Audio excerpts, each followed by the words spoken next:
Hello everyone and welcome to the world of physics. बेटा आज हम पढ़ने जा रहे हैं इलेक्ट्रोस्टैटिक्स का लेक्चर नंबर 15, जिसमें हम पढ़ेंगे एप्लीकेशन ऑफ गॉसेस लॉ। बेटा प्रीवियस लेक्चर में मैं तुम्हें इलेक्ट्रिक फ्लक्स और गॉसेस लॉ बता दिया था। क्या होता है गॉसेस लॉ? गॉसेस लॉ होता है electric flux through a close surface या surface integral of electric field over a close surface. क्या होता है बेटा? Q by epsilon naught. अब यहां पे Q क्या है बेटा? Q is the charge enclosed by the close surface.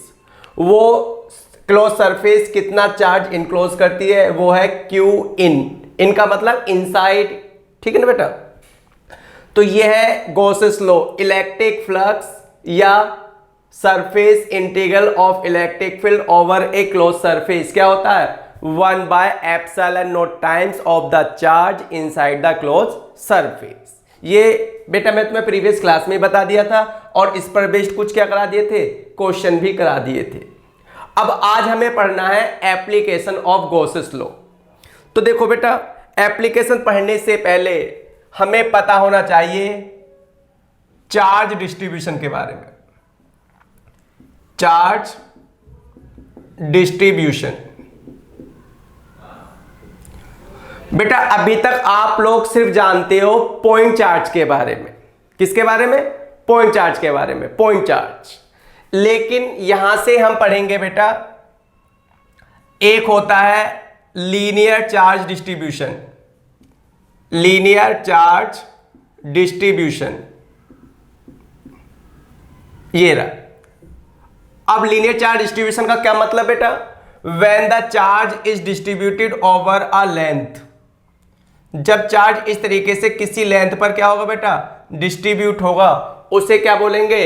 Line charge बोलेंगे। लीनियर चार्ज डिस्ट्रीब्यूशन बोलेंगे या क्या बोलेंगे? Line charge. ये पॉइंट चार्ज नहीं है। दूसरा क्या है बेटा? दूसरा है surface charge. Surface charge distribution. तो इसमें क्या होगा बेटा? हमारे पास कोई सरफेस है, कोई शीट है, and charge is distributed over the surface area. जब चार्ज किसी शीट के, किसी सरफेस के एरिया पर डिस्ट्रीब्यूट होगा, सरफेस पर डिस्ट्रीब्यूट होगा, तब उसे क्या बोलेंगे? सरफेस चार्ज बोलेंगे। और एक क्या चीज है बेटा? एक है volume charge distribution. Volume charge distribution. तो बेटा हमारे पास कोई नॉन कंडक्टिंग सॉलिड बॉडी है, क्यूब हो सकता है, स्फीयर हो सकता है, कुछ भी हो सकता है, स्फीयर हो सकता है, ये रहा। तो बेटा हम यहां पर देख पा रहे हैं कि यहां पर charge is distributed over the length, तो ये चार्ज कहलाएगा लाइन चार्ज। यहां पर charge is distributed over the surface, तो ये कहलाएगा बेटा सरफेस चार्ज। और यहां पर charge is distributed in the volume, in the volume, तब वो कहलाएगा बेटा वॉल्यूम चार्ज डिस्ट्रीब्यूशन। ये लाइन चार्ज, ये सरफेस चार्ज और ये वॉल्यूम चार्ज। अब यहां से बेटा हमें एक वर्ड सीखना है, linear charge density. Linear charge density lambda से नोट करते हैं। तो मान लो बेटा इस वायर की ये लेंथ L है और इस पर ये चार्ज कितना है? Q। तो लीनियर चार्ज डेंसिटी कहलाती है बेटा charge per unit length. Charge per unit length. Charge per unit length को हम क्या बोलते हैं बेटा? Linear charge density. अब यहां पर चार्ज कूलम में होगा और लेंथ किस में होगी? मीटर में। तब ये कहलाएगा, तो इसकी यूनिट हो जाएगी बेटा कूलम पर मीटर। तो लीनियर चार्ज डेंसिटी क्या होती है बेटा? लीनियर चार्ज डेंसिटी होती है चार्ज पर यूनिट लेंथ। अब ऐसे बेटा यहां पर हमें पढ़ना है surface charge density. Surface charge density sigma से नोट करते हैं बेटा। अब सरफेस चार्ज डेंसिटी क्या होती है, तो मान लो बेटा फिर से ये चार्ज कितना है Q, और इसका ये एरिया सरफेस एरिया कितना है A, तो यहां पर charge per unit surface area Q by A क्या कहलाएगा बेटा, सरफेस चार्ज डेंसिटी। ये कूलम में होगा और एरिया मीटर स्क्वायर में होगा, तो ये हो जाएगा कूलम पर मीटर स्क्वायर। ठीक है, अब बेटा यहां पर हमें पढ़ना है volume charge density. Volume charge density, तो वॉल्यूम चार्ज डेंसिटी को हम किससे नोट करते हैं, रो से। मान लो बेटा ये चार्ज Q है और इस सॉलिड बॉडी का ये वॉल्यूम कितना है, V है, तो charge per unit volume, charge per unit volume क्या कहलाता है बेटा, वॉल्यूम चार्ज डेंसिटी। यूनिट यहां से क्या हो जाएगी, यूनिट हो जाएगी coulomb per metre cube, coulomb per metre cube. ठीक है बेटा, तो लीनियर चार्ज डेंसिटी क्या होती है, charge per unit length. Surface charge density क्या होती है, charge per unit surface area. और वॉल्यूम चार्ज डेंसिटी क्या होती है, चार्ज पर यूनिट वॉल्यूम। तो बेटा एक बात देखो, अगर मैं तुमसे कहूं कि charge is distributed over a circular ring, बेटा ये एक क्या है, ये एक सर्कुलर रिंग है, circular ring of radius r।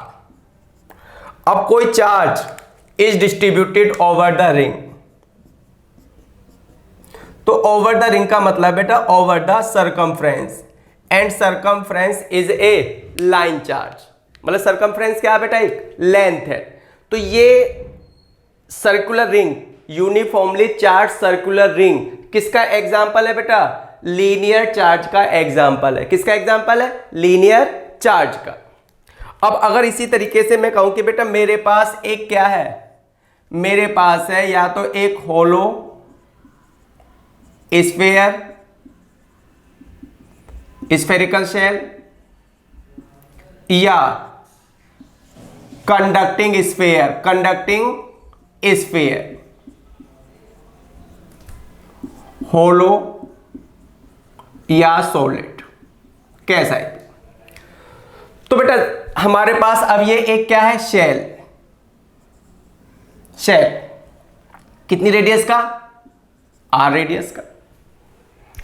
अब ये या तो होलो स्फेरिकल शेल है या कंडक्टिंग स्फीयर। तो बेटा जब हम कह रहे हैं ये होलो है, तो when the charge is given to this shell, तो चार्ज कहां पर बेटा, सरफेस पर। कहां पर, सरफेस पर। बेटा ये दोनों चीजें अलग है, ये है सर्कुलर रिंग और ये है स्फेरिकल शेल या कंडक्टिंग स्फीयर। तो यहां पर जो मैं तुम्हें चार्ज डिस्ट्रीब्यूशन दिखाया वो कहां पर दिखाया, सरकमफ्रेंस पर दिखाया, और यहां पर कहां पर दिखाया, सरफेस पर। तो सबसे पहले बेटा अगर होलो है तो अंदर तो खाली जगह है बेटा, वहां तो चार्ज इकट्ठा एक्यूमुलेट हो ही नहीं सकता, तो भी चार्ज कहां पर आएगा, सरफेस पर आएगा।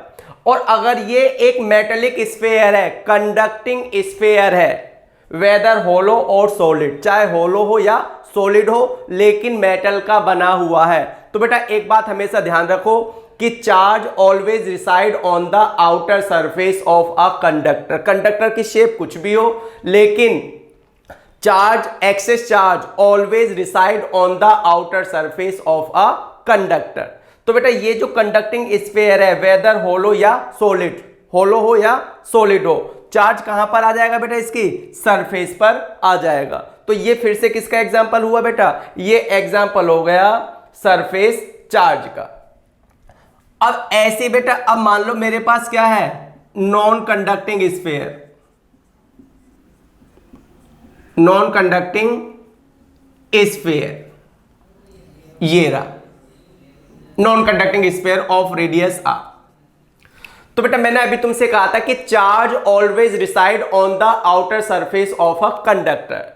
तो ये एक कंडक्टिंग स्फीयर था, ये क्या था बेटा, एक कंडक्टिंग स्फीयर। देखो दोबारा सुनो, होलो स्फेरिकल शेल, अगर वो होलो है, वेदर कंडक्टिंग और नॉन कंडक्टिंग, कंडक्टिंग मेटल की बनी हो या नॉन कंडक्टिंग मेटल की बनी हो, लेकिन अगर वो होलो है तो अंदर से तो खाली है ना, तो चार्ज कहां पर आएगा बेटा, चार्ज आएगा ऑन द सरफेस। कहां पर आएगा, सरफेस पर। होलो है, क्या है, होलो, चाहे कंडक्टिंग हो चाहे नॉन कंडक्टिंग। लेकिन बेटा अगर वो सॉलिड होगा, सॉलिड, तो कंडक्टिंग स्फीयर है तो चार्ज आएगा आउटर सरफेस पर, और अगर नॉन कंडक्टिंग स्फीयर है तो चार्ज कहां पे डिस्ट्रीब्यूट होगा बेटा? चार्ज डिस्ट्रीब्यूट होगा in the volume.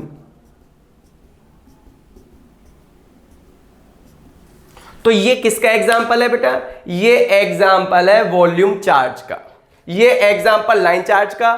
Charge is distributed over the circumference of a ring. ये क्या है बेटा? सरफेस चार्ज का एग्जाम्पल है। और ये किसका एग्जाम्पल है? वॉल्यूम चार्ज का एग्जाम्पल है।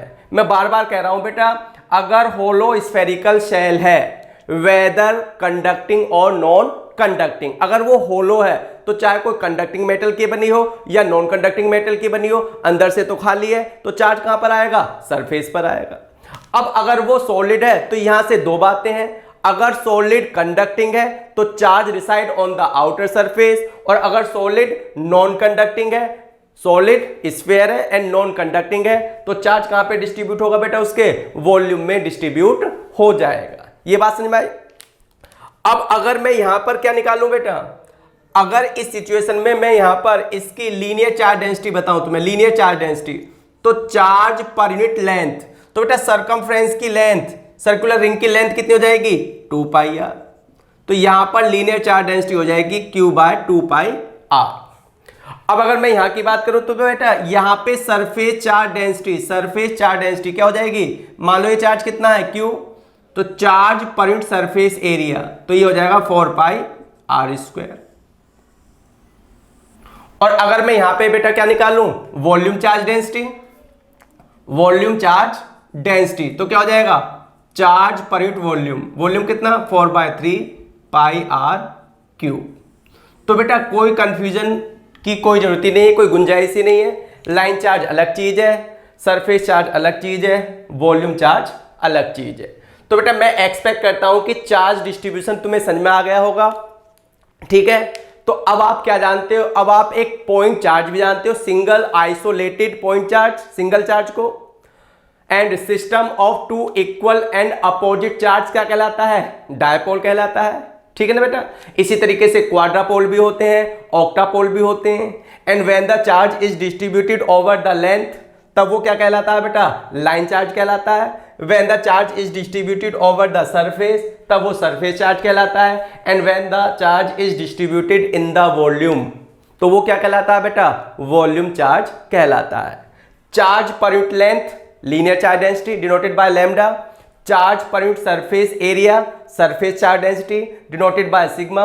And charge per unit volume charge density denoted by rho, ठीक है बेटा। अब हम इसके आगे क्या पढ़ेंगे? Application of Gauss's law. तो आप इसको लिखो।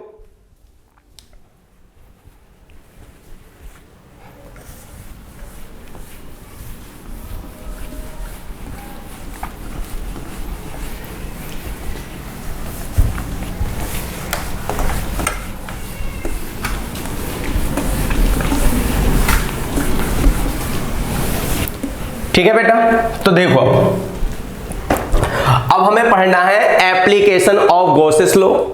उस एप्लीकेशन में पहली एप्लीकेशन है बेटा electric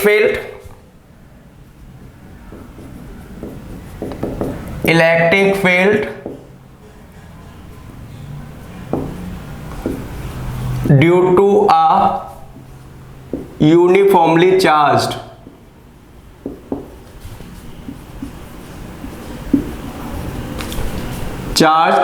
infinite long straight wire।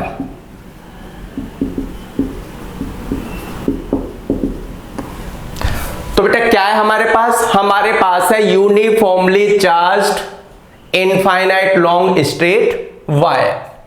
तो देखो बेटा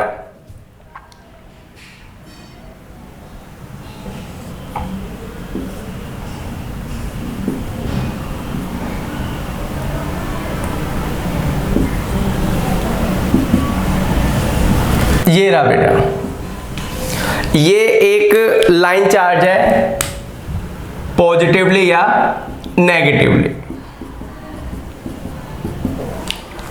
तो लाइन चार्ज अब इससे कितनी डिस्टेंस पर, मान लो बेटा इस पॉइंट पर, जो यहां से r डिस्टेंस दूर है, इस पॉइंट पर, मान लो इस पॉइंट को मैं P कहता हूं बेटा, तो इस पॉइंट P पर मुझे क्या निकालना है, इलेक्ट्रिक फील्ड निकालना है। तो बेटा यहां पे पॉइंट चार्ज वाला फॉर्मूला तो लगेगा नहीं, अगर इस लाइन चार्ज की जगह यहां पर एक क्या रखा होता, पॉइंट चार्ज रखा होता Q, तो r distance away point P पर इलेक्ट्रिक फील्ड का फॉर्मूला क्या होता है बेटा, KQ/r²। Electric field due to a point charge, single point charge का फॉर्मूला क्या है बेटा, KQ/r², ठीक है ना।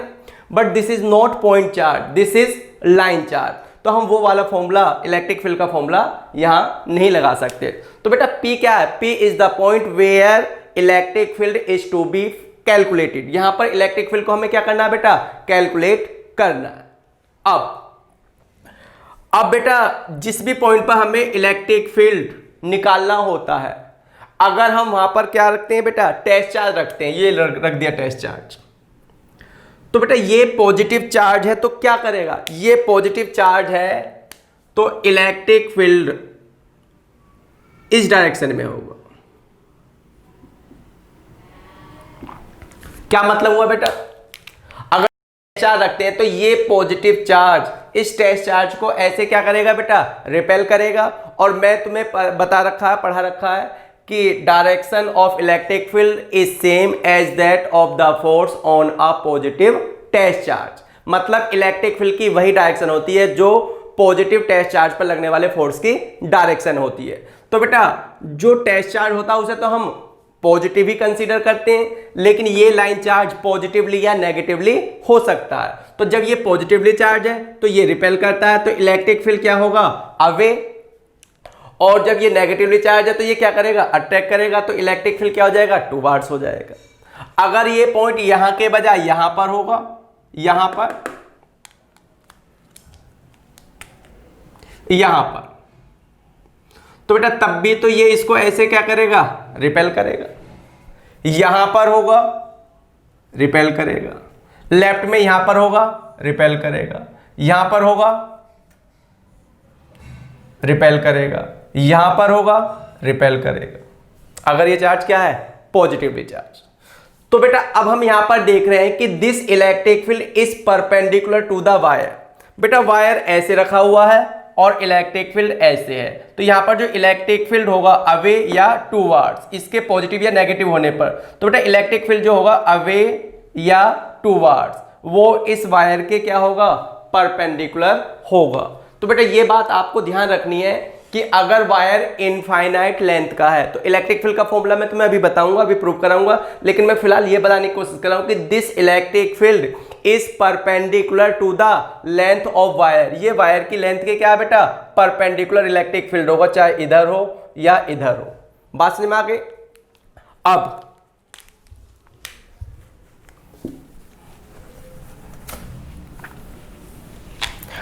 अब बेटा हमें पॉइंट P पर इलेक्ट्रिक फील्ड का फॉर्मूला क्या करना है, ड्राइव करना है।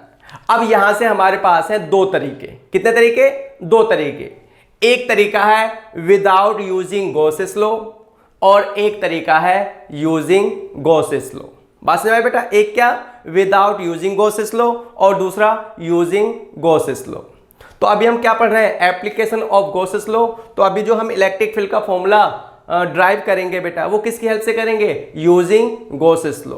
और गॉसेस लॉ से फॉर्मूला ड्राइव करना आसान है, और without using Gauss's law formula drive करना थोड़ा क्या है बेटा, कॉम्प्लिकेटेड है, थोड़ा मुश्किल है। लेकिन हम यूजिंग गॉस लॉ या विदाउट यूजिंग गॉस लॉ दोनों ही तरीके से इलेक्ट्रिक फील्ड का फॉर्मूला क्या कर सकते हैं, ड्राइव कर सकते हैं। बट हियर हम क्या पढ़ रहे हैं बेटा, एप्लीकेशन ऑफ गॉसेस लॉ। तो हम जो फॉर्मूला ड्राइव करेंगे वो किसकी हेल्प से करेंगे, यूजिंग गॉसेस लॉ।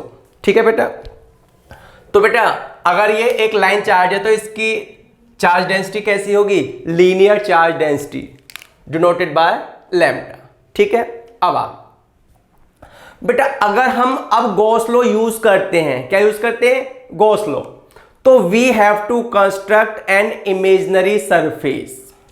अगर हम गॉसेस लॉ यूज करते हैं तो बेटा we have to construct an imaginary surface.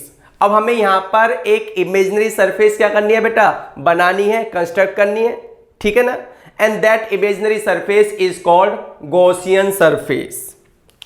क्या बेटा, गॉसियन सरफेस।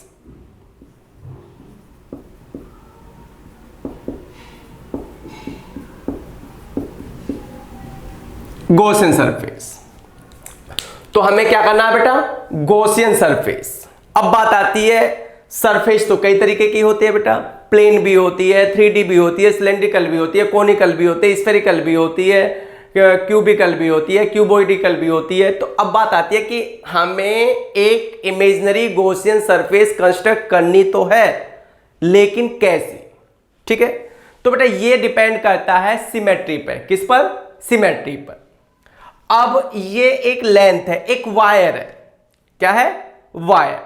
अगर बेटा ये वायर ऐसे क्या होता चला जाए, चारों तरफ थिक होता चला जाए, वायर थिक, इमेजिन करो अगर वायर थिक होता चला जाए, जैसे बेटा ये एक पतला सा पेन है, इसे आप वायर कर सकते हो, ये थोड़ा सा थिक हो गया तो क्या हो गया, मार्कर जैसा हो गया, और भी थिक हो गया, और भी थिक हो गया। तो अगर इस वायर की सिमेट्रिकली थिकनेस बढ़ती चली जाए, चारों तरफ एक जैसी तरीके से थिकनेस बढ़ती चली जाए, तो कैसी एक शेप बनकर सामने आएगी बेटा, वो शेप है सिलेंड्रिकल सरफेस। तो हम जो यहां पर इमेजिनरी गॉसियन सरफेस बनाएंगे वो कैसी बनाएंगे, सिलेंड्रिकल बनाएंगे। सिलेंड्रिकल क्यों बनाएंगे, क्योंकि बेटा वायर की जो सिमेट्री होती है वो क्या होती है, सिलेंड्रिकल होती है। ऐसे बेटा अगर सपोज करो कि एक पॉइंट है, पॉइंट पतला सा पॉइंट, अगर वो चारों तरफ धीरे धीरे ऐसे क्या करने लगे बेटा, बढ़ने लगे, बड़ा होने लगे, तो कैसे रूप में आ जाएगा, कैसी एक शेप में आ जाएगा, स्फेरिकल शेप में आ जाएगा। तब हम कहेंगे पॉइंट चार्ज की सिमेट्री क्या होती है बेटा, स्फेरिकल होती है, ठीक है ना।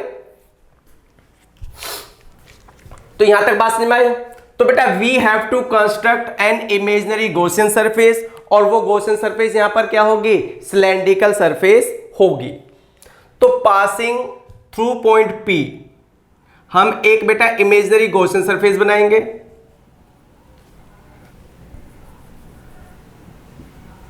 और जितनी ये डिस्टेंस है R उतनी रेडियस का।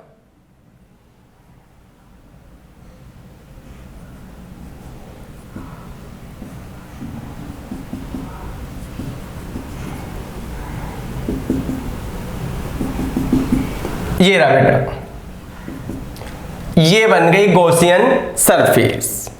बेटा मैं जितनी भी तुम्हें एप्लीकेशन पढ़ाऊंगा, या जितनी भी एप्लीकेशन हम क्या करेंगे बेटा, यूजिंग गॉस लॉ, तो हमें हमेशा एक इमेजिनरी गॉसियन सरफेस कंस्ट्रक्ट करनी ही है। इस केस में ये इमेजिनरी गॉसियन सरफेस क्या है, सिलेंड्रिकल है। नेक्स्ट एप्लीकेशन में देखेंगे कि किस तरीके की होगी। अब जो बेटा ये गॉसियन सरफेस है सिलेंड्रिकल,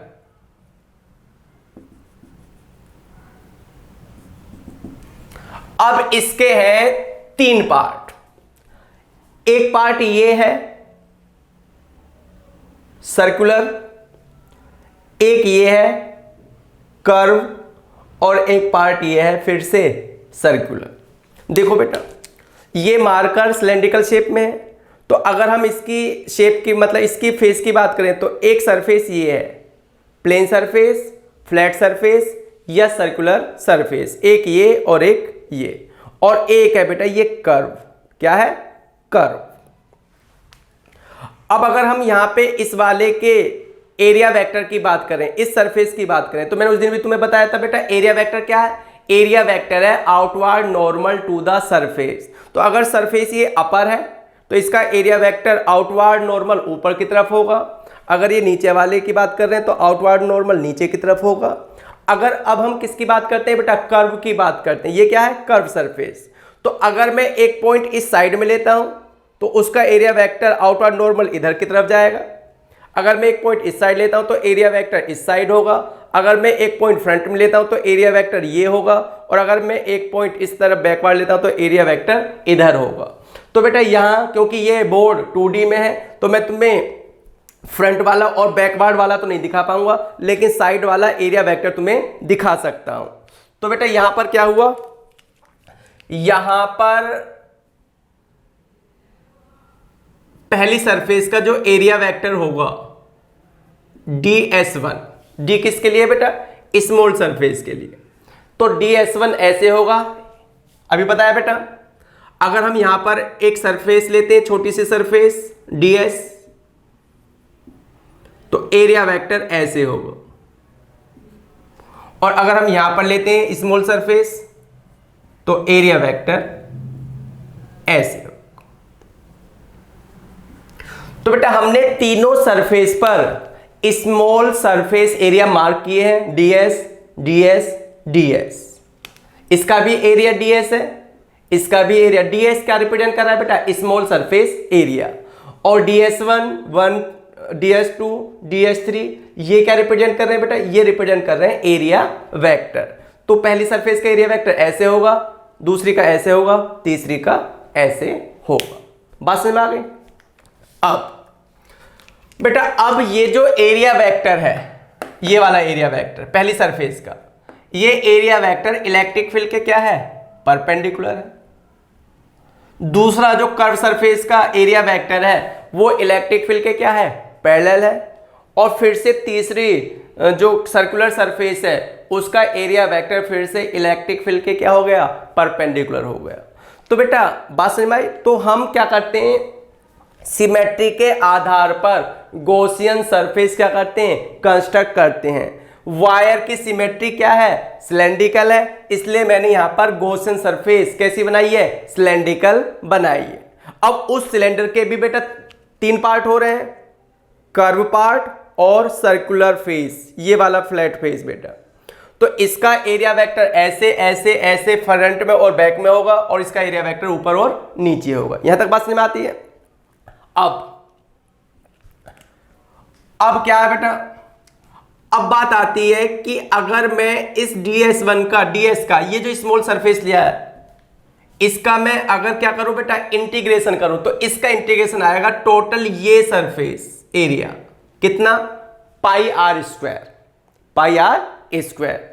ऐसे बेटा मैं अगर इस वाले ds का इंटीग्रेशन करूं तो वो ये वाला एरिया आ जाएगा कितना, पाई आर स्क्वायर। लेकिन अगर मैं इस ds वाले का इंटीग्रेशन करता हूं बेटा कर्व वाले का, तो टोटल सरफेस एरिया कितना आएगा, तो क्योंकि ये this is the part of curve, ये कर्व का पार्ट है, तो ये स्मॉल सरफेस एरिया है। लेकिन अगर हम इसका क्या करें बेटा, इंटीग्रेशन करें, तो क्या आ जाएगा, टोटल कर्व एरिया आ जाएगा। क्या निकल कर आ जाएगा, टोटल कर्व एरिया। यहां पे इंटीग्रेशन करते हैं तो ये टोटल प्लेन एरिया का निकल कर आ जाएगा, इसका इंटीग्रेशन करते हैं तो ये टोटल प्लेन एरिया निकल कर आ जाएगा, और यहां पर अगर ds का इंटीग्रेशन करते हैं तो टोटल कर्व एरिया निकल कर आ जाएगा। तो बेटा ये जो हमने, वैसे तो वायर कितनी लेंथ का है बेटा, इनफाइनाइट लेंथ का है, लेकिन हमने जो ये इमेजिनरी गॉसियन सरफेस कंस्ट्रक्ट की है, मान लो ये लेंथ कितनी है, l है। अभी अभी मैं तुम्हें पढ़ा रहा था कि लीनियर चार्ज डेंसिटी क्या होती है, चार्ज पर यूनिट लेंथ। तो यहां से Q बराबर क्या हो जाएगा, लैम्डा L हो जाएगा। Q बराबर क्या हो गया, लैम्डा L। मतलब बेटा यहां से यहां तक what is the charge enclosed by the cylindrical Gaussian surface, ये सिलेंड्रिकल गॉसियन सरफेस कितना चार्ज इनक्लोज कर रही है। बेटा वायर पे तो चार्ज यहां पे भी है, वायर तो चार्ज ये भी यहां पे भी है, इन्फिनिटी तक चार्ज है इस पे, इस तरीके से, और ऐसे भी चार्ज है। इनफाइनाइट लेंथ का वायर है तो उस पर टोटल चार्ज भी कितना है बेटा, इनफाइनाइट। इनफाइनाइट लेंथ का वायर है तो टोटल चार्ज भी उस पर कितना है, इनफाइनाइट ही है। लेकिन अभी जो हमें चार्ज लेना है वो कौन सा चार्ज लेना है, charge enclosed by the Gaussian surface, charge enclosed by the cylindrical surface. तो बेटा इस सिलेंडर की यहां से यहां तक की लेंथ कितनी है, l। इस सिलेंडर की यहां से यहां तक की लेंथ कितनी है, l। l does not matter, ठीक है ना। l अब बाद में क्या हो जाएगा बेटा, कट जाएगा। तो आप ये जब गॉसियन सरफेस बनाओगे इतनी भी लेंथ की बना सकते हो, इतनी लेंथ की बना सकते हो, इतनी लेंथ की बना सकते हो, कितनी भी लेंथ की बना सकते हो। लेकिन अभी जो आपने बनाई वो कितनी लेंथ की बनाई, l लेंथ की बनाई। तो लीनियर चार्ज डेंसिटी होती है चार्ज पर यूनिट लेंथ, तो चार्ज ऑन दिस लेंथ, यहां से यहां तक की जो लेंथ है, ये जो लेंथ है बेटा यहां से यहां तक, इतनी लेंथ पर कितना चार्ज हो जाएगा, इतनी लेंथ पर चार्ज हो जाएगा लैम्डा L। एंड यहां से यहां तक का जो चार्ज होगा that is enclosed by this Gaussian surface, ये गॉसियन सरफेस उस चार्ज को क्या कर रही है, इनक्लोज कर रही है, ठीक है ना। तो देखो बेटा, नाउ बाय गॉसेस लॉ, तो बेटा गॉसेस लॉ के according surface integral of electric field over the close surface क्या होता है, charge enclosed bye epsilon not. तो ये पूरी क्लोज सरफेस कितने पार्ट से मिलकर बनी है बेटा, 3 पार्ट से, एक ये वाला पार्ट, एक ये वाला पार्ट, एक ये वाला पार्ट। तो हम इस पूरी क्लोज सरफेस को 3 पार्ट में डिवाइड कर देते हैं। पहला ई डॉट ds1 प्लस दूसरा ई डॉट ds2 प्लस तीसरा ई डॉट ds3 इक्वल क्या, q बाय एप्सिलॉन नॉट। देखो बेटा, अब मैंने यहां पर ये सर्कुलेशन का साइन नहीं लगाया क्योंकि ये तो पूरी क्लोज सरफेस के लिए है और यहां पर ये उसके एक एक पार्ट के लिए है। पहले सर्कुलर पार्ट के लिए, कर्व पार्ट के लिए और फिर से कौन से पार्ट के लिए, सर्कुलर पार्ट के लिए। अब बेटा डॉट प्रोडक्ट क्या है, dot product A dot B क्या होता है, ए डॉट बी होता है A B cos theta, A B cos theta, जहां पे थीटा वेक्टर ए और वेक्टर बी के बीच का एंगल है। तो इलेक्ट्रिक फील्ड वेक्टर और area vector, electric field vector और एरिया वेक्टर के बीच का कितना एंगल है, 90। तो यहां पे क्या हुआ बेटा, यहां पे हुआ ई D S one cos 90 plus, अगर हम इसकी बात करें तो ये दोनों पैरेलल है, तो यहां पे एंगल कितना हुआ, 0। तो ये हो जाएगा E D S to cos 0। अगर हम इसकी बात करें तो एंगल फिर से क्या हो गया बेटा, ये एरिया वेक्टर फिर से इलेक्ट्रिक फील्ड के क्या हो गया, परपेंडिकुलर। तो फिर से क्या हो गया, फिर से हो गया ई डी एस थ्री कॉस 90 और इक्वल टू क्या, चार्ज इनक्लोज्ड बाय, ठीक है ना, q बाय एप्सिलॉन नॉट। अब cos 90 0 हो गया और cos 90 0 हो गया और cos 0 की वैल्यू 1 हो गई। तो ये 0 प्लस ये क्या हो गया, ई डी एस टू और प्लस 0 इक्वल क्या, q बाय एप्सिलॉन नॉट। तो e क्या हो गया, e हो गया। अब बेटा अब आपको करना है ds2 का इंटीग्रेशन, ds2 का इंटीग्रेशन। तो ds2 is a part of curve. बेटा ds2 जो है, ये जो ds2 है ये एक कर्व का क्या है, पार्ट है। तो जब हम ds2 का इंटीग्रेशन करते हैं तो मैंने तुम्हें अभी भी बताया क्या निकल कर आ जाएगा, टोटल कर्व एरिया।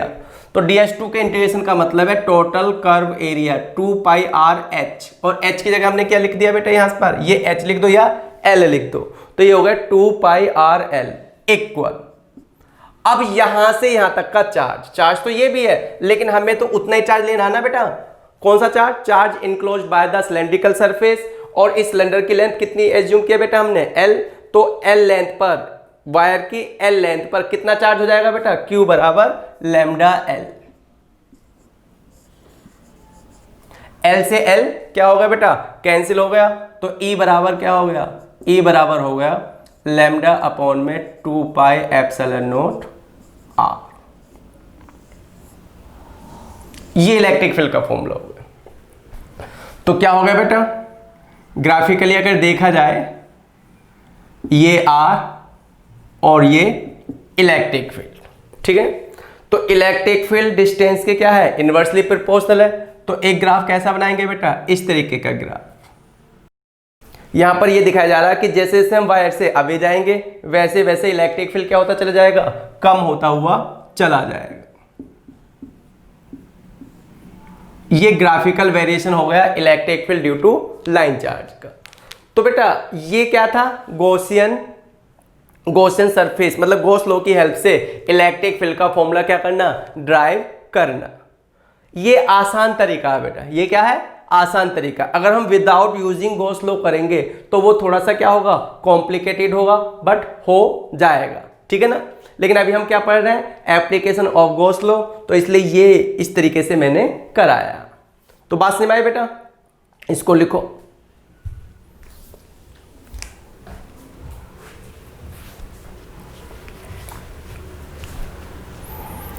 हाँ तो बेटा एक चीज और देख लो इसी में, कि हमने यहां पर पूरा ये देखा कि इलेक्ट्रिक फील्ड यहां पर या यहां पर या यहां पर कहीं पर भी, यहां पर इलेक्ट्रिक फील्ड ऐसे, यहां पर इलेक्ट्रिक फील्ड ऐसे, यहां पर इलेक्ट्रिक फील्ड ऐसे, यहां पर इलेक्ट्रिक फील्ड ऐसे, यहां पर ऐसे, यहां पर ऐसे। तो इलेक्ट्रिक फील्ड के जो भी कंपोनेंट है इनफाइनाइट लॉन्ग वायर के केस में, इलेक्ट्रिक फील्ड के जो भी कंपोनेंट है वो कंपोनेंट बेटा वायर के क्या है, परपेंडिकुलर है। कोई भी कंपोनेंट इलेक्ट्रिक फील्ड का, कोई भी कंपोनेंट क्या नहीं है बेटा, कोई भी कंपोनेंट वायर के पैरेलल नहीं है। क्या नहीं है, वायर के पैरेलल नहीं है।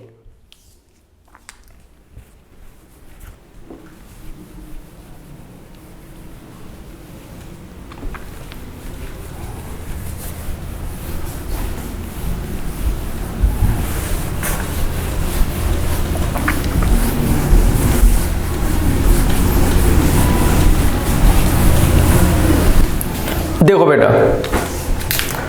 अब एक क्वेश्चन है सीबीएसई 13 में आया हुआ, 2013 में आया हुआ। क्वेश्चन क्या है,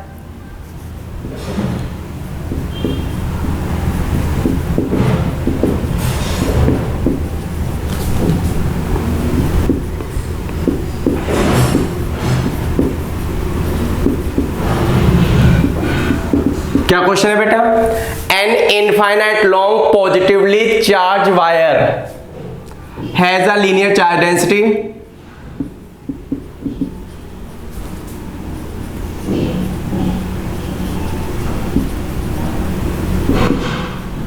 lambda, has a linear charge density lambda. An electron is revolving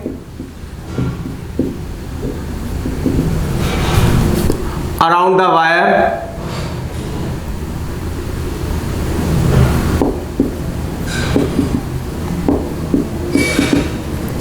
as its center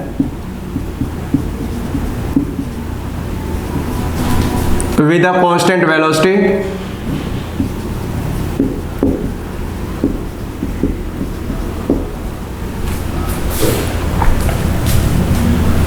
in a circular plane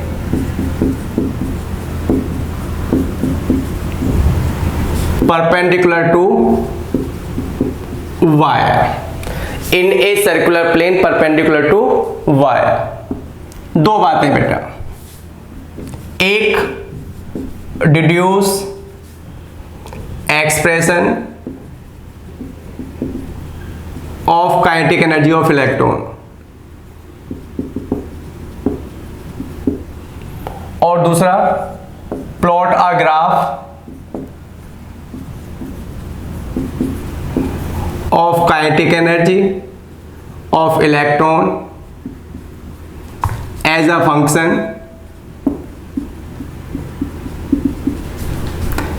function of linear charge density lambda.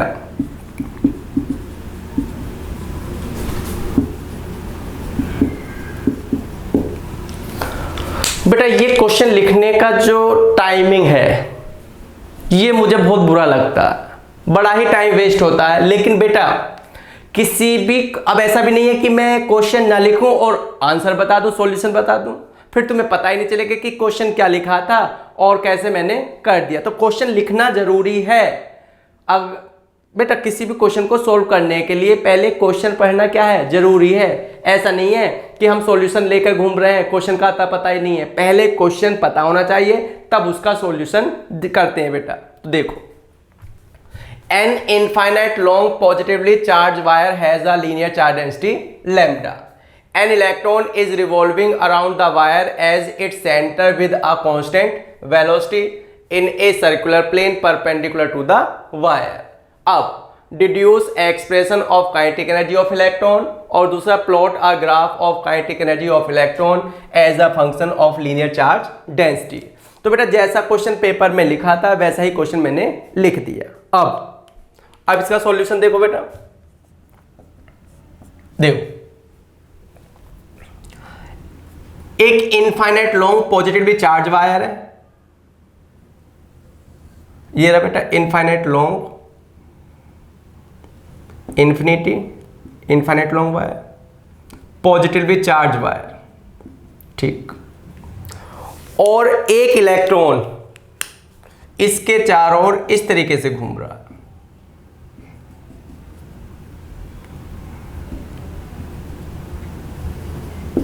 Electron मतलब जैसे बेटा ये वायर हो गया और ये इलेक्ट्रॉन तो इसके चारों ओर ऐसे घूम रहा है, ठीक है ना।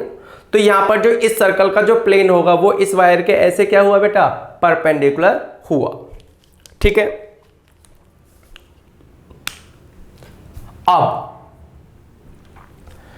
अब ये deduce expression of kinetic energy of electron.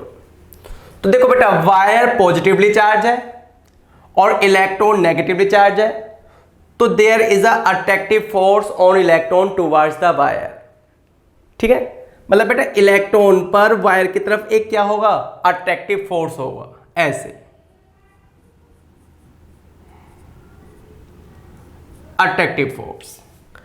अब सर्कुलर पाथ में घूमने के लिए हमें क्या चाहिए बेटा, सर्कुलर पाथ में घूमने के लिए हमें चाहिए सेंटीपिटल फोर्स। अब बात आती है यहां पर सेंटीपिटल फोर्स कौन प्रोवाइड कर रहा है, तो बेटा इस लोकेशन पर इलेक्ट्रिक फील्ड का फॉर्मूला क्या होगा, मैंने तुम्हें अभी बताया, लैम्डा अपॉन में 2 pi epsilon naught R. Lambda इसकी लीनियर चार्ज डेंसिटी होगी, गिवन भी है, और आर मान लो यहां से यहां तक के क्या हो गए, डिस्टेंस हो गए बेटा, आर रेडियस हो गई। तो इस लोकेशन पर इलेक्ट्रिक फील्ड का फॉर्मूला ये हो गया। तो this force on the electron towards the wire पर लगने वाला ये फोर्स कितना हो जाएगा, ये हो जाएगा charge into electric field, charge into electric field, and charge तो आएगा इलेक्ट्रॉन का मैग्नीट्यूड, और इलेक्ट्रिक फील्ड हो जाएगा लैम्डा अपॉन में 2 पाई एप्सिलॉन नॉट आर। तो this is the force on electron towards the centre पर लगने वाला ये क्या हो गया बेटा, फोर्स हो गया, and this force is centripetal force.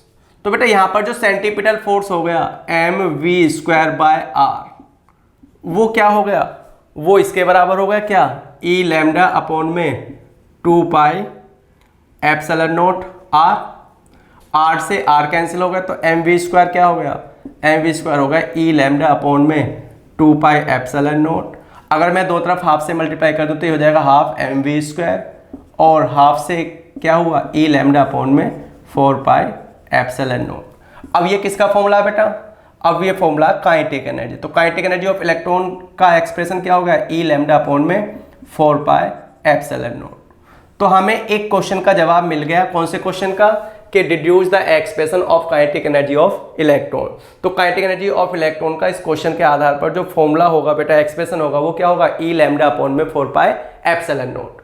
अब दूसरा question, plot a graph of kinetic energy of electron as a function of linear charge density. तो बेटा हमें फॉर्मूले से दिखाई दे रहा कि kinetic energy linear charge density lambda के क्या है, डायरेक्टली प्रोपोर्शनल है।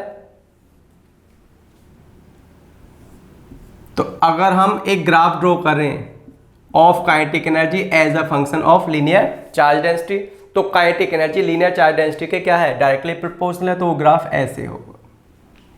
बात समझ में आई बेटा। तो ये क्वेश्चन 2013 में आया हुआ बेटा, आसान सा क्वेश्चन है। किस कॉन्सेप्ट पर ये सोल्व हो गया बेटा, कि इलेक्ट्रॉन नेगेटिवली चार्ज है और वायर क्या है, पॉजिटिवली चार्ज है।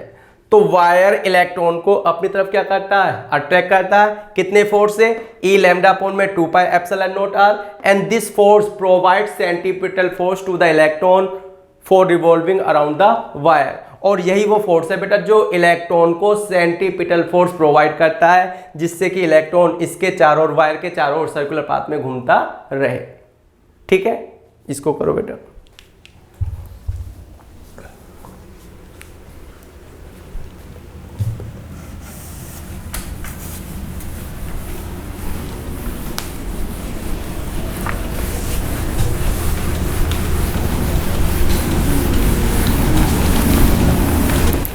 अब बेटा एक क्वेश्चन आया हुआ है सीबीएसई 2018 में। क्या क्वेश्चन है, an infinite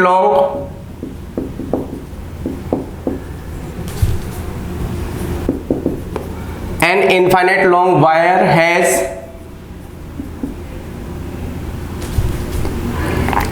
a linear charge density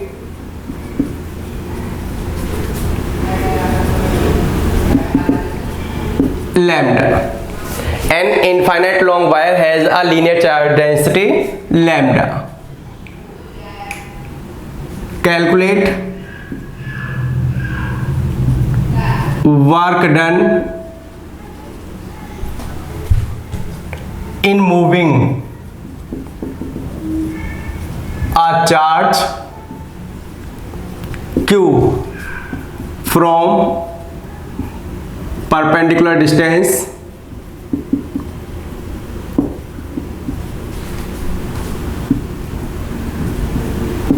R1 to R2 and R2 बड़ा है R1 से। तो देखो बेटा 2018 में एक क्वेश्चन आया।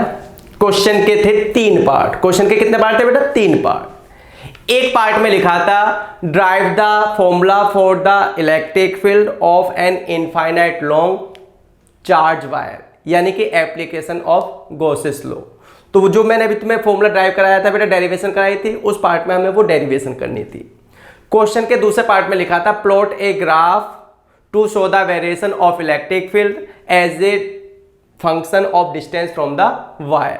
तो मैंने ग्राफ अभी तुम्हें बनाया था बेटा ई आर, और इस तरीके का ग्राफ बनाया था। दूसरे पार्ट में ये ग्राफ बनाना था। और क्वेश्चन के तीसरे पार्ट में ये लिखा था an infinite long wire has a linear charge density lambda, calculate work done in moving a charge q from perpendicular distance r1 to r2, जहां पर डिस्टेंस r2 जाता है। तो देखो बेटा क्वेश्चन क्या है। एक इनफाइनाइट लॉन्ग, बेटा हमारा जो कॉन्सेप्ट है फिलहाल वो यहां पर किसके लिए है? इनफाइनाइट वायर के लिए। फाइनाइट लेंथ का भी हो सकता है, लेकिन ये जो फिलहाल कॉन्सेप्ट चल रही है 12th लेवल पर, ये क्या है? Infinite long straight wire. तो बेटा ये पॉजिटिवली चार्ज है या नेगेटिवली चार्ज है? तो फिलहाल हम क्या ले लेते हैं? Positive charge. तो अभी एक पॉइंट चार्ज यहां पर है, यहां पर Q कितनी परपेंडिकुलर डिस्टेंस पर? R1 परपेंडिकुलर डिस्टेंस पर। और क्योंकि उसने दिया है R2 बड़ा है R1 से, तो इस चार्ज को हमें यहां से यहां लाना है, चार्ज को यहां से यहां ले जाना, P पॉइंट से Q पॉइंट तक ले जाना। ये डिस्टेंस हो गई R2, यहां से यहां तक की डिस्टेंस R1 और यहां से यहां तक की डिस्टेंस R2। ठीक है बेटा। तो क्वेश्चन ये है कि जब हम इस टेस्ट चार्ज को यहां से यहां ले जाएंगे ऐसे, तो this is the direction of displacement. ये किसकी डायरेक्शन होगी बेटा? डिस्प्लेसमेंट की डायरेक्शन होगी।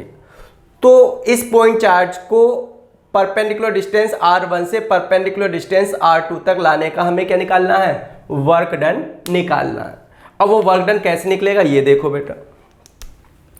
पहले हम क्या करेंगे? पहले हम स्मॉल डिस्प्लेसमेंट के लिए वर्क डन निकालेंगे। चलो हम एक स्मॉल डिस्प्लेसमेंट ले रहे हैं बेटा dr। यहां से यहां तक का स्मॉल डिस्प्लेसमेंट कितना है? dr। ठीक है। अब बेटा ये पॉजिटिव चार्ज है और वायर भी पॉजिटिवली चार्ज है, तो इलेक्ट्रिक फील्ड की जो डायरेक्शन होगी वो ऐसे होगी, और जिस डायरेक्शन में इलेक्ट्रिक फील्ड होगा उस डायरेक्शन में क्या होगा? फोर्स भी होगा। तो जिस डायरेक्शन में वायर चल रहा है उसी डायरेक्शन में क्या लग रहा है बेटा? फोर्स भी लग रहा है। तो फोर्स और डिस्प्लेसमेंट के बीच का एंगल कितना हो गया? 0। तो स्मॉल वर्क डन कितना हो गया? स्मॉल वर्क डन हो गया फोर्स और डिस्प्लेसमेंट का डॉट प्रोडक्ट। अब F बराबर क्या होता है बेटा? QE। F बराबर क्या होता है? QE। तो यहां से ये होगा QE डॉट dr। अब हम डॉट प्रोडक्ट हटाएंगे, और डॉट प्रोडक्ट हटाकर क्या आ जाएगा? E dr cos थीटा, और थीटा यहां पे क्या है? 0। थीटा 0 क्या क्यों है बेटा? क्योंकि डिस्प्लेसमेंट की डायरेक्शन और वायर पर लगने वाले फोर्स या इलेक्ट्रिक फील्ड की डायरेक्शन क्या है? सेम है, इसलिए cos 0 हो गया। तो ये हो गया QE डी आर। ये होगा बेटा small work done for the small displacement. अब टोटल वर्क के लिए क्या करना है हमें? अब टोटल वर्क के लिए हमें करना है इंटीग्रेशन। तो हम दोनों तरफ का इंटीग्रेशन कर देते हैं बेटा। तो डी डब्ल्यू का इंटीग्रेशन डब्ल्यू आ गया और इधर हो गया क्यू ई डी आर। अब इसमें से क्यू बाहर आ गया और ई की जगह हमने लिख दिया लैम्डा अपॉन में 2 पाई एप्सिलॉन नॉट आर। ये किसका फॉर्मूला है बेटा? अब बात आती है ये क्वेश्चन में बेटा तुम्हें अभी क्यों करा रहा हूं, क्योंकि यहां पे जो इलेक्ट्रिक फील्ड का फॉर्मूला यूज हो रहा है पिछले क्वेश्चन में भी और इस वाले क्वेश्चन में भी, वो इलेक्ट्रिक फील्ड का कौन सा फॉर्मूला यूज हो रहा है? Electric field of N infinite long straight wire का फॉर्मूला यूज हो रहा है। इसलिए मैं उस एप्लीकेशन के बाद तुम्हें ये क्या करा रहा हूं बेटा? क्वेश्चन करा रहा हूं। तो Q बराबर होगा लैम्डा अपॉन में 2 pi epsilon naught R D R और लिमिट हमारे पास हो गई R1 से R2। भाई इनिशियल डिस्टेंस R1 और फाइनल डिस्टेंस कितनी? R2। तो ये हो गई R1 और ये क्या हो गया? R2। अब इसमें से Q बाहर आ गया,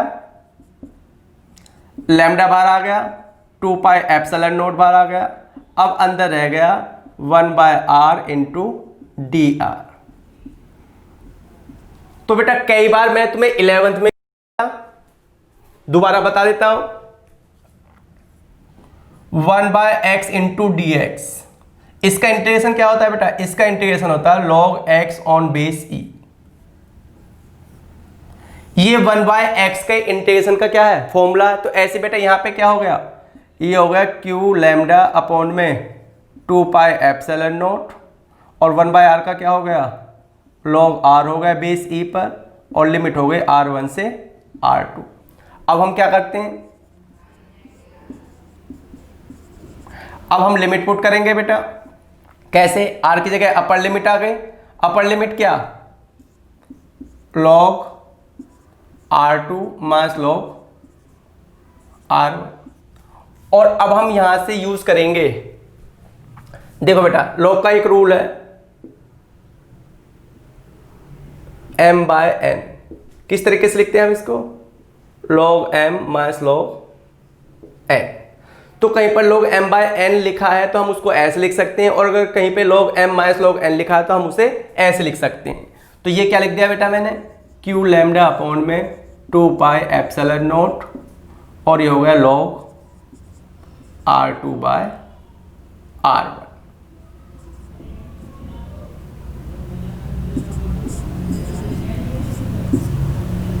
ये हो गया टोटल वर्क। तो बेटा क्वेश्चन के तीसरे पार्ट में पूछा था कि if the infinite long wire has a linear charge density lambda then calculate the work done in moving a charge q from perpendicular distance R1 to perpendicular distance R2, जहां पर distance R2 R1 से क्या है? बड़ा है। छोटा भी बोला जा सकता था, ठीक है ना। तो बेटा इस कॉन्सेप्ट के साथ ये हो गया वर्क डन। तो ये क्वेश्चन बेटा मैंने इसलिए कराया क्योंकि हम यहां पर इलेक्ट्रिक फील्ड का वही फॉर्मूला क्या कर रहे हैं? यूज कर रहे हैं। मैं अभी तुम्हें कुछ और न्यूमेरिकल भी कराता हूं, ठीक है बेटा। तो बेटा अब मैं तुम्हें नेक्स्ट क्वेश्चन कराता हूं।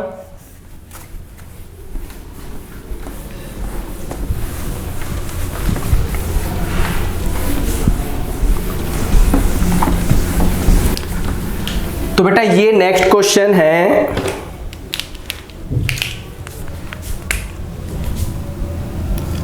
जेई एडवांस का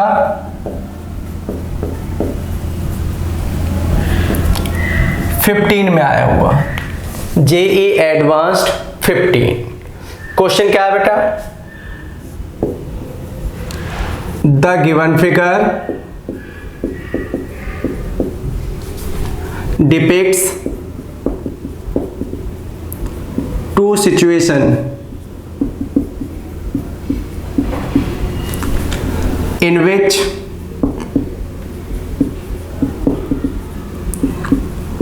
two infinite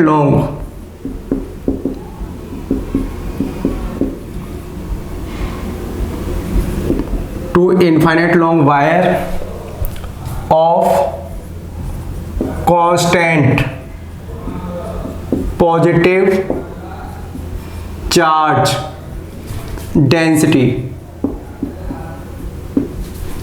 are kept parallel to each other.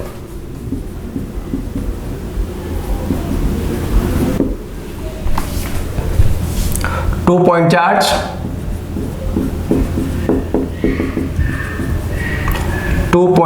plus q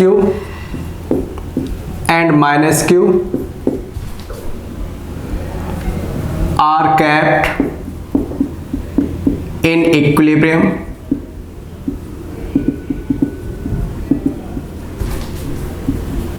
between them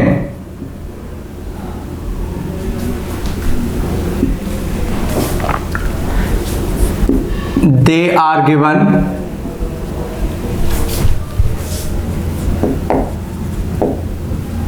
a small displacement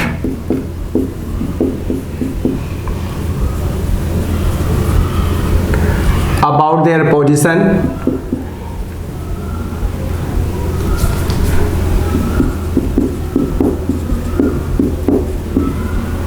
along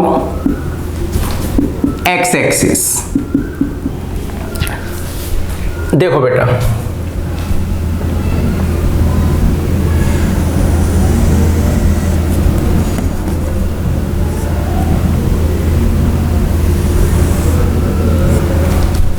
एक सिचुएशन ये है,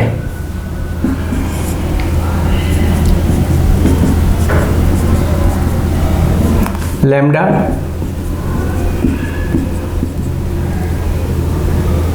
lambda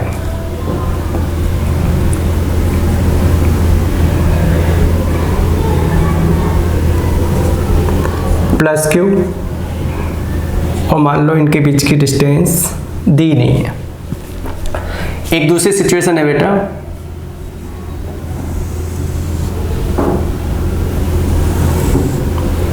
same wire same linear charge density,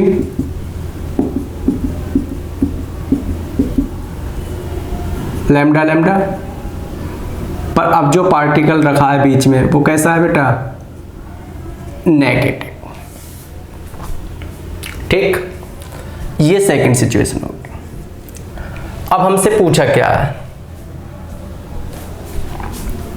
choose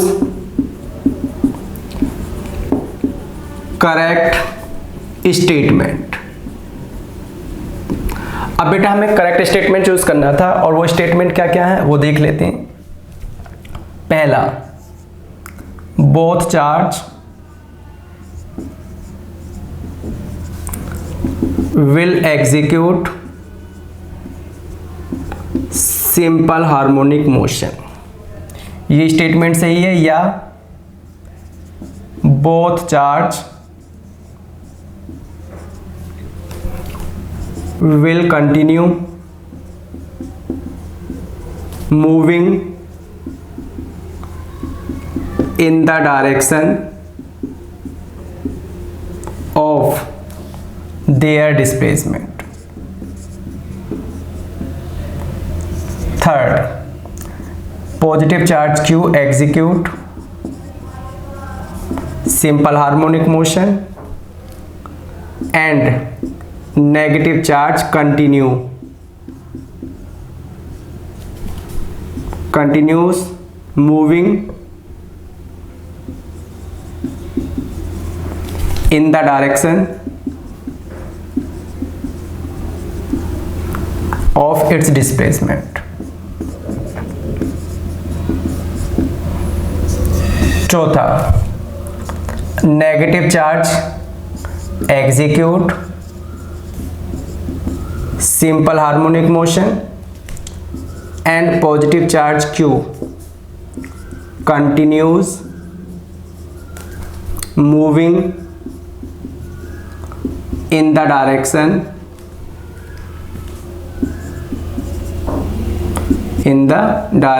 of its displacement। ये है बेटा question. तो question काफी बड़ा है बेटा, पूरा बोर्ड तो क्वेश्चन नहीं भर लिया, चलो देखते हैं फिर भी। तो बेटा ये जेईई एडवांस्ड 15 में आया हुआ क्वेश्चन है। अब बात आती है कि मैं इसे क्यों करा रहा हूं तुम्हें बेटा। तो एक तो मैं तुम्हें ये बताना चाहता हूं कि मेंस या एडवांस में भी क्वेश्चन आसान होते हैं और उनकी कॉन्सेप्ट का जो आधार है, बेस है, वो क्या है, 12th क्लास ही है। दूसरी बात बेटा, इन फॉर्मूलों में, इन क्वेश्चनों में जो फॉर्मूला हमने अभी ड्राइव किया है, electric field intensity due to infinite long straight charge wire, उसका फॉर्मूला यहां पर क्या होगा, यूज होगा। जो मैं तुम्हें स्टेबल अनस्टेबल की कंडीशन बताई है वो यूज होगी, ठीक है ना। और तीसरी बात बेटा ये है कि कुछ साल से ये ट्रेंड चल पड़ा है कि जो क्वेश्चन मेंस या एडवांस में आए हुए हैं उनमें से कई क्वेश्चन बोर्ड एग्जाम में भी आ चुके हैं, ठीक है ना। इसलिए ये क्वेश्चन करने क्या बेटा जरूरी है। तो अब आगे देखते हैं। तो बेटा यहां पर दो वायर हैं of constant linear charge density parallel to each other. अब उनके बीच में मान लो ये डिस्टेंस यहां से L है,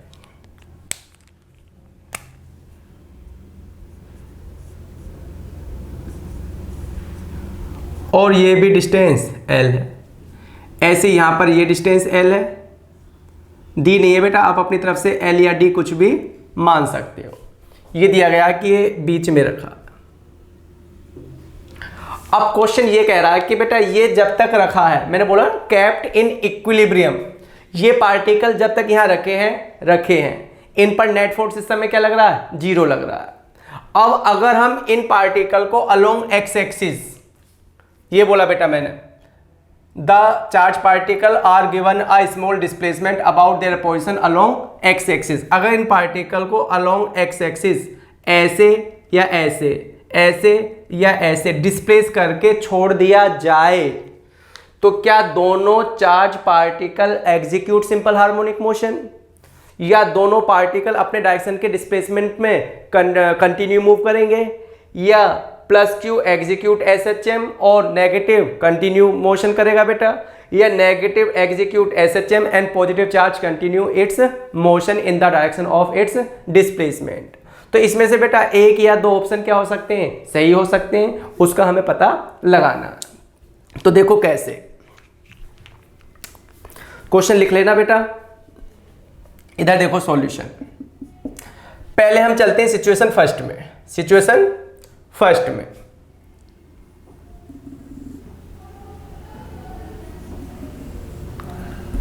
situation first,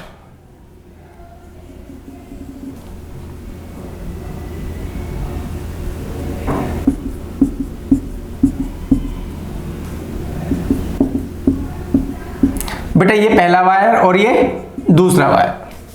suppose positive charge it displacement towards right या टुवार्ड्स लेफ्ट, कुछ तो बोलोगे, तो टुवार्ड्स राइट। मान लो इसको हमने यहां तक डिस्प्लेस किया और छोड़ दिया, तो ये स्मॉल डिस्प्लेसमेंट कितना है, x है। अब ये डिस्टेंस यहां से यहां तक की कितनी थी, L, तो बेटा अब ये डिस्टेंस यहां से यहां तक की कितनी हो गई, L प्लस x हो गई, और इस वायर से डिस्टेंस L माइनस x हो गई। इधर से बढ़ गए, इधर से घट गए, या अगर हम उसको इधर डिस्प्लेस करते तो इधर से डिस्टेंस कम हो जाती, उधर से डिस्टेंस बढ़ जाती। अब क्या होगा बेटा, अब देखते हैं, क्योंकि ये चार्ज पॉजिटिव है, ठीक है ना, तो इसका रिपल्सन ऐसे होगा F1। F1 कितना होगा बेटा, F1 कितना होगा, F1। अब बेटा ये पॉइंट चार्ज तो है नहीं, जो मैं फॉर्मूला लगा दूंगा K Q1 Q2 by R square. एक पॉइंट चार्ज है और एक क्या है, लाइन चार्ज। तो बेटा F1 कैसे निकलेगा, F1 निकलेगा QE1। ये फॉर्मूला याद है ना बेटा, जब भी कोई चार्ज पार्टिकल किसी इलेक्ट्रिक फील्ड में रखा जाता है तो फोर्स का फॉर्मूला क्या होता है, चार्ज इनटू इलेक्ट्रिक फील्ड। तो F1 हो जाएगा Q और E1। तो बेटा स्ट्रेट वायर के केस में इलेक्ट्रिक फील्ड का फॉर्मूला क्या है, लैम्डा अपॉन में 2 pi epsilon not R distance हो गए। तो ये डिस्टेंस कितनी हो गई अब यहां पर, इस पोजीशन पर ये डिस्टेंस हो गई L प्लस एक्स, तो ये हो जाएगा lambda upon 2 pi epsilon not, और डिस्टेंस R की जगह आ जाएगा L प्लस एक्स। ये तो हो गया बेटा F1।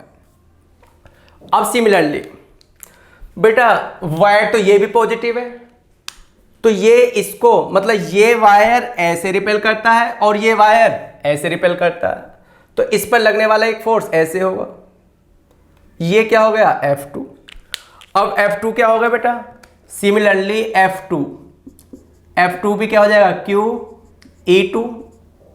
Q E का फॉर्मूला तो ये रहेगा, लेकिन डिस्टेंस पहले L प्लस एक्स थी और अब डिस्टेंस कितनी हो जाएगी L माइनस एक्स, तो ये हो जाएगा lambda upon 2 pi epsilon not L minus x. बेटा अब हम क्या देख रहे हैं, अब हम देख रहे हैं, क्या देख रहे हैं, देखो कि फोर्स डिस्टेंस के क्या है, इनवर्सली प्रोपोर्शनल है। यहां पर ये डिस्टेंस ज्यादा हुई तो ये फोर्स क्या है, कम है, और यहां पर ये डिस्टेंस L माइनस एक्स कम है तो ये फोर्स क्या हो गया, ज्यादा हो गया। तो बेटा हमने क्या देखा, हमने देखा कि F2 बड़ा है F1 से, तो नेट फोर्स कैसे निकलेगा, नेट फोर्स, तो बेटा नेट फोर्स निकलेगा F बराबर F2 minus F1। Net force कैसे निकलेगा, F2 माइनस F1, और इस नेट फोर्स की डायरेक्शन इधर होगी बेटा, किसकी डायरेक्शन में, क्योंकि F2 बड़ा है तो नेट फोर्स किस डायरेक्शन में लगेगा बेटा, इन द डायरेक्शन ऑफ F। अब बात आती है कितना लगेगा, उसके लिए बेटा हम F2 में से F1 माइनस करेंगे, तो Q लैम्डा अपॉन में 2 pi epsilon not, Q lambda upon में 2 पाई एप्सिलॉन नॉट, क्या ले लिया, कॉमन ले लिया, तो क्या बचा 1 upon L minus x minus 1 upon L plus x. यहां आगे बेटा, अब आगे सोल्व करते हैं, तो F इक्वल हो गया Q लैम्डा अपॉन में 2 पाई एप्सिलॉन नॉट, एलसीएम लिया L plus x minus L plus x upon क्या L square minus x square, ये हो गया बेटा। L से L कैंसिल हो गया तो x 2x हो गया, तो F इक्वल हो गया Q lambda 2x upon 2 pi epsilon not L square minus x square. चलो बेटा 2 से 2 कैंसिल कर देते हैं, तो ये हो गया F equal Q lambda x over pi epsilon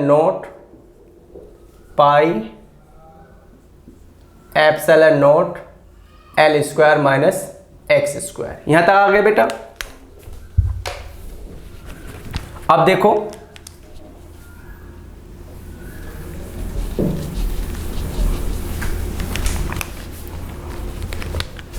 तो F इक्वल हो जाएगा Q lambda x by pi epsilon not, क्या है बेटे एप्सिलॉन नॉट,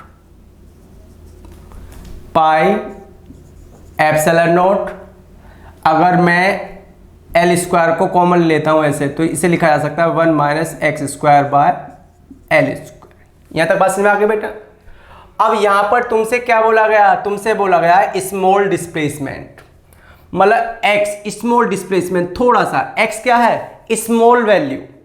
तो बेटा सिंस x बहुत छोटा है किससे, L से, तो x square by L square, बहुत छोटी क्वांटिटी को बहुत बड़ी क्वांटिटी से डिवाइड करेंगे तो टेंड्स टू 0, वो वैल्यू अत्यंत कम आएगी, नेग्लिजिबल स्मॉल आएगी, एंड टेंडिंग टू 0।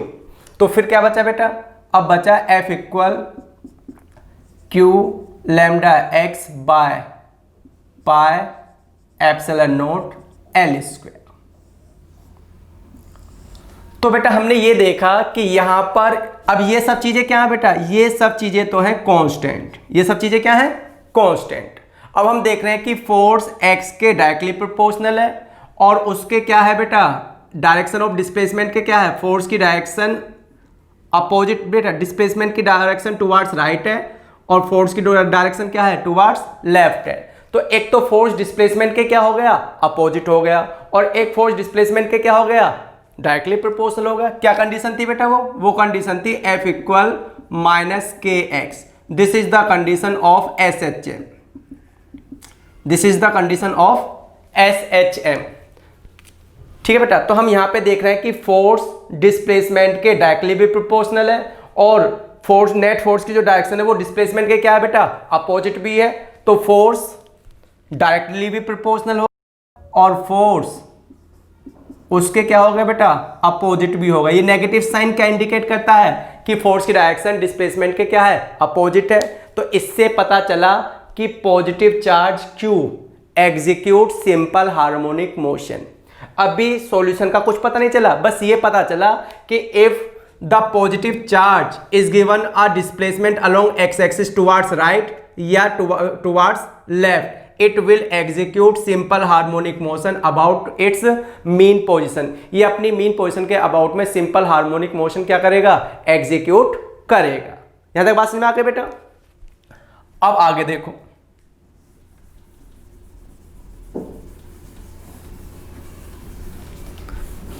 अब सेम सिचुएशन सेम है बेटा, सेम सिचुएशन, ये पॉजिटिव ये भी पॉजिटिव, बस अब क्या हो गया, अब दिस चार्ज इज नेगेटिव। दूसरा चार्ज जो दिया बेटा वो कैसा दिया, ये पॉजिटिव चार्ज दिया है और ये कैसा चार्ज दिया है, नेगेटिव चार्ज दिया है। तो अभी हमने पॉजिटिव को डिस्प्लेस करके देख लिया बेटा, अब हम देखते हैं नेगेटिव चार्ज को डिस्प्लेस करके और ये देखते हैं कि क्या ये भी सिंपल हार्मोनिक मोशन एग्जीक्यूट करेगा या नहीं करेगा। तो देखो बेटा, जैसे जैसे अब क्या होगा, अब देखो ये पॉजिटिव है और ये नेगेटिव है, तो जैसे जैसे चार्ज क्यू उधर जाएगा, मतलब सबसे पहले ये देखो बेटा, वायर नंबर 1 इस पार्टिकल को अपनी तरफ क्या कर रहा है, अट्रैक्ट। ये डायरेक्शन F1 की हो गई। पहले वाले केस में जब ये पॉजिटिव था तो रिपेल कर रहा था, अब की बार क्या कर रहा है बेटा, अट्रैक्ट कर रहा है। ये डायरेक्शन F1 की हो गई और ये भी पॉजिटिव वायर है, ये भी इस नेगेटिव चार्ज को अपनी तरफ अट्रैक्ट करेगा। ये डायरेक्शन किसकी हो गई, F2 की हो गई। ठीक है, अब जैसे जैसे वायर इसके पास आएगा इसका अट्रैक्शन बढ़ेगा और इसका अट्रैक्शन क्या होगा, कम होगा। तो बेटा यहां पर F2, ये वाला F2 इस F1 से क्या होगा, बड़ा होगा। इसका मतलब ये हुआ कि जब मैं नेगेटिव चार्ज को ऐसे डिस्प्लेस करूंगा तो ये ज्यादा फोर्स से अट्रैक्ट करेगा और ये कम फोर्स से अट्रैक्ट करेगा। तो क्या होगा भाई, इस बार F2 बड़ा है F1 से, तो नेट फोर्स की जो डायरेक्शन हो गई, नेट फोर्स की डायरेक्शन वो क्या हो गई, F2 की डायरेक्शन में। तो जो डायरेक्शन डिस्प्लेसमेंट की है वही डायरेक्शन किसकी भी है, फोर्स की भी है। मतलब इस बार पार्टिकल को अगर उसकी मीन पोजीशन से डिस्प्लेस कर देंगे तो the particle will not return to its mean position. Particle अपनी मीन पोजीशन की तरफ नहीं आएगा क्योंकि उस पर नेट फोर्स मीन पोजीशन की तरफ नहीं लग रहा, बल्कि क्या लग रहा है, away from the mean position. तो बेटा this particle if displaced in either direction right या left, it will continue moving in the direction of displacement. ये अपने डिस्प्लेसमेंट की डायरेक्शन में कंटिन्यू क्या करता रहेगा, मूव करता रहेगा। तो बेटा इतनी कॉन्सेप्ट के बाद अब हम चलते हैं अपने ऑप्शन पर। पहला ऑप्शन था both charge will execute simple harmonic motion, तो ये हो गया नहीं, both charge will not execute simple harmonic motion. Both charge will continue moving in the direction of displacement, ये भी क्या हो गया, गलत हो गया बेटा। अब चलते हैं, positive charge execute simple harmonic motion and negative charge continue moving in the direction of displacement. यही तो निकल कर आया बेटा यहाँ पर कि पॉजिटिव चार्ज को डिस्प्लेस करोगे तो ये ऐसे ऐसे क्या करता रहेगा, simple harmonic motion, oscillate motion execute करता रहेगा। और अगर नेगेटिव चार्ज को डिस्प्लेस करके छोड़ा तो बेटा नेगेटिव चार्ज ऐसे कंटिन्यू क्या करेगा, मूव करेगा। ऐसे छोड़ा तो ऐसे कंटिन्यू क्या करेगा, मूव करेगा, लेकिन ऑसिलेटरी मोशन में नहीं होगा। तो बेटा ये सही हो गया और ये भी क्या हो गया, गलत हो गया, क्योंकि सिंपल हार्मोनिक मोशन एग्जीक्यूट कौन कर रहा है, पॉजिटिव चार्ज। ठीक है ना। तो बेटा इस तरीके से यहां पर एक आंसर क्या है, करेक्ट है, और वो क्या है, positive charge execute simple harmonic motion and negative charge continues moving in the direction of its displacement. ठीक है बेटा, ये जेई एडवांस 15 का क्वेश्चन है, लेकिन उतना मुश्किल नहीं है। इसमें वही कॉन्सेप्ट यूज हो रही है जो आपने 11th में पढ़ी है, जो आपने अभी अभी किस में पढ़ी है, 12th में पढ़ी है। 11th में किसकी कॉन्सेप्ट पढ़ी है बेटा तुमने, सिंपल हार्मोनिक मोशन की कॉन्सेप्ट, जिसमें सिंपल हार्मोनिक मोशन की कंडीशन क्या है कि force must be directly proportional and opposite to the displacement. Force displacement के अपोजिट और डायरेक्टली प्रोपोर्शनल हो चाहिए, जैसा कि पॉजिटिव चार्ज के केस में था। ठीक है बेटा, लिखो इसको।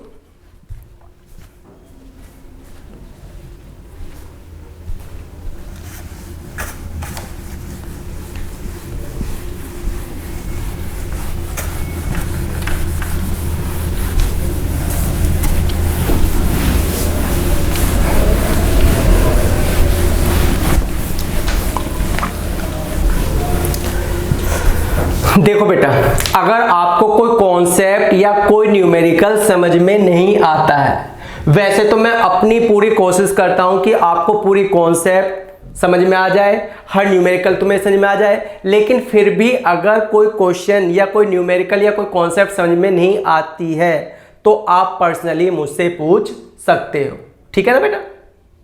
तो देखो नेक्स्ट क्वेश्चन, वो नेक्स्ट क्वेश्चन भी जेई एडवांस का है बेटा, 18 का। वो क्वेश्चन क्या था? 15 का, और ये क्वेश्चन 18 का। क्वेश्चन लिख देता हूं बेटा पहले। क्वेश्चन है an infinite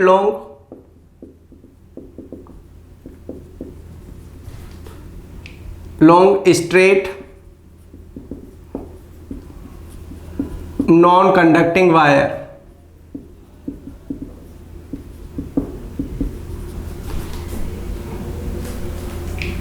is parallel to z-axis and carries a positive linear charge density lambda. बेटा इस लेक्चर में मैं जो भी तुम्हें क्वेश्चन करा रहा हूं वो किस पर बेस्ड है? लाइन चार्ज पर बेस्ड है, क्योंकि मैंने तुम्हें जो अभी डेरिवेशन कराई है, फॉर्मूला ड्राइव कराया है, डेरिवेशन करना बड़ा आसान काम है बेटा, और उस पर बेस्ड न्यूमेरिकल को या उस फॉर्मूले को अप्लाई करना थोड़ा मुश्किल काम होता है। तो मैं डिफरेंट टाइप के क्वेश्चन करके तुम्हें ये समझाने की कोशिश कर रहा हूँ कि देखो बेटा ये फॉर्मूला कितना इंपॉर्टेंट है, 12th के लिए भी, इंजीनियरिंग के लिए भी और मेडिकल के लिए भी। तो बेटा carries a positive line charge density lambda, it passes through a non-conducting spherical shell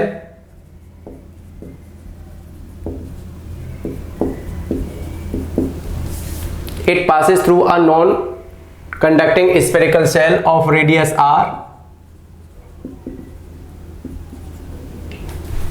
in such a way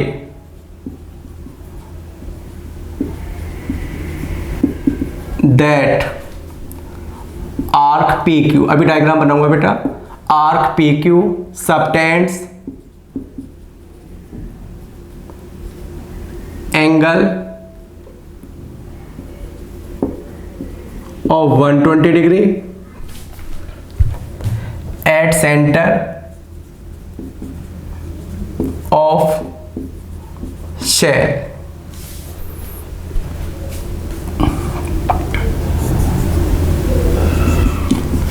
ये बेटा क्या हो गए? ये हो गए non conducting spherical shell.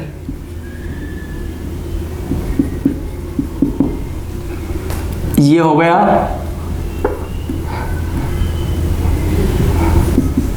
Z axis, और एक वायर है बेटा इनफाइनाइट लॉन्ग वायर,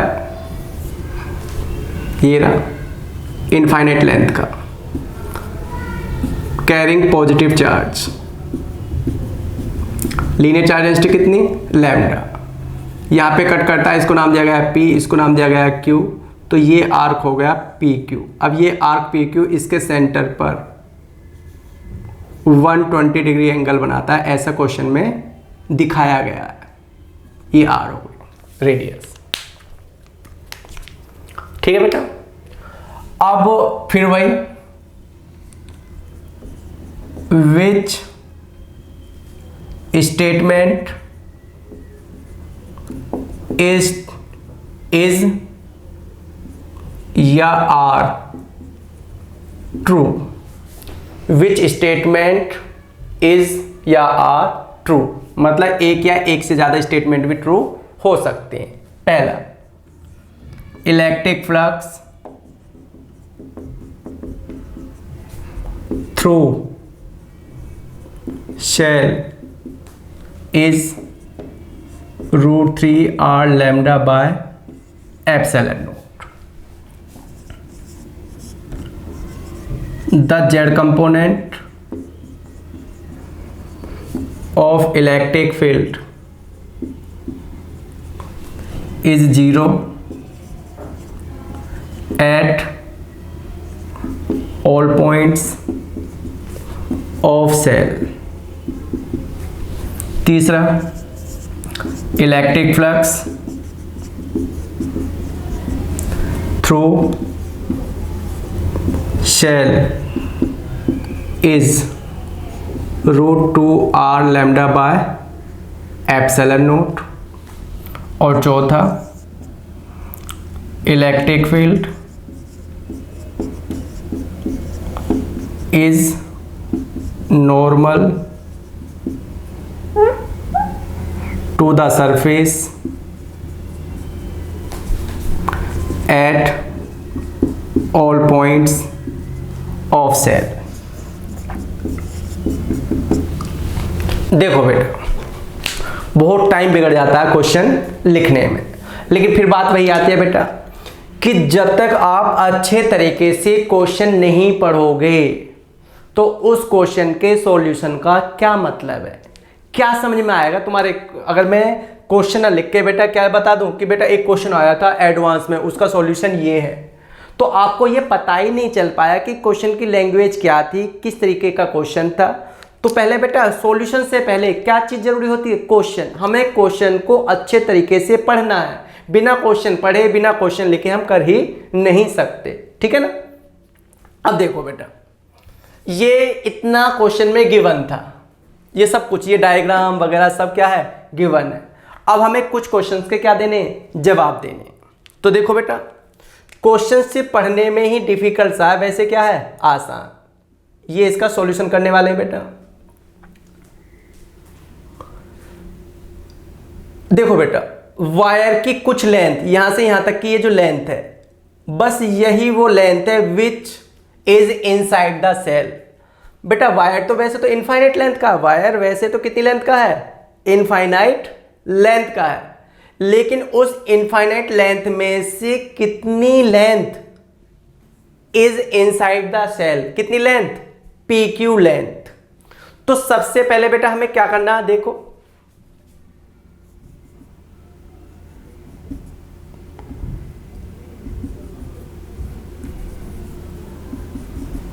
देखो बेटा,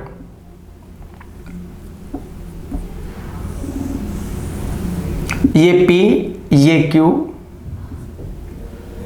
ये पता नहीं, ये पता है R, और ये पता है 60, ये पता है 60, 120 दिया तो 60 हो गया। मान लो बेटा इस पॉइंट का नाम हम रख लेते हैं M। तो सबसे पहले ये पता लगाओ कि what is the length PQ। बेटा हमें दो स्टेटमेंट दिए गए हैं इलेक्ट्रिक फ्लक्स के, इलेक्ट्रिक फ्लक्स के। तो इलेक्ट्रिक फ्लक्स के लिए पहले मैं ये देखूंगा कि what is the charge inside the cell, इस सेल के अंदर कितना चार्ज इनक्लोज्ड है। उस चार्ज का पता, मान लो बेटा यहां से यहां तक इस वायर पे ये चार्ज कितना है, Q है। तो क्या होता है, linear charge density, linear charge density होती है चार्ज पर यूनिट लेंथ, और लेंथ कितनी, PQ। तो Q बराबर क्या हो जाएगा बेटा, lambda into length PQ, length PQ। तो बेटा अब जब तक मुझे PQ लेंथ पता नहीं चलेगी तब तक ये पता नहीं चलेगा कि चार्ज कितना होगा इसके अंदर, और जब तक चार्ज पता नहीं होगा तो तब तक मैं क्या नहीं निकाल पाऊंगा, फ्लक्स नहीं निकाल पाऊंगा। तो सबसे पहले हमें यही काम करना है कि पहले हम पता लगाएंगे कि लेंथ PQ कितनी है। तो बेटा आपको ये ट्राइंगल दिखाई दे रहा है ओपीएम, तो इन ट्राइंगल ओपीएम बेटा ये मैं तुम्हें समझा कर क्वेश्चन करा रहा हूं, इसलिए इतना टाइम लगता है ये ट्राइंगल बनाना। बाकी जब हम खुद सोल्व करेंगे तो हमें इतना कोई लिखने की जरूरत नहीं होती, क्योंकि लेकिन मैं बेटा पढ़ा रहा हूं तुम्हें, मैं लिख लिख के समझा कर तुम्हें सारी चीजें बताऊंगा। तो देखो इसमें बेटा साइन 60 क्या हो जाएगा, इस एंगल के लिए ये परपेंडिकुलर है और ये क्या है बेटा हाइपोटेन्यूज है और ये क्या है बेस है, तो साइन 60 हो जाएगा पीएम अपॉन में हाइपोटेन्यूज क्या आर, तो पीएम बराबर हो गया आर साइन 60 और पीएम जितना ये है उतना ये है, तो देयरफॉर लेंथ पी क्यू कितनी हो गई बेटा ट्वाइस ऑफ पीएम यानी कि ट्वाइस ऑफ आर साइन 60। तो 2r साइन 60 की वैल्यू क्या होती है बेटा √3/2, 2 से 2 कैंसिल हो गया, तो ये कितना आ गया √3r आ गया, ये लेंथ पी क्यू आ गई। अब बेटा यहां से देखो, अब हमें ये पता लगाना कि इस पर ये चार्ज कितना है, तो मान लो ये चार्ज q है, q और पर यूनिट लेंथ p से q तक की लेंथ, तो बेटा p से q तक की लेंथ कितनी हो गई √3r हो गई, तो चार्ज कितना हो गया, चार्ज हो गया √3r इंटू लैम्डा।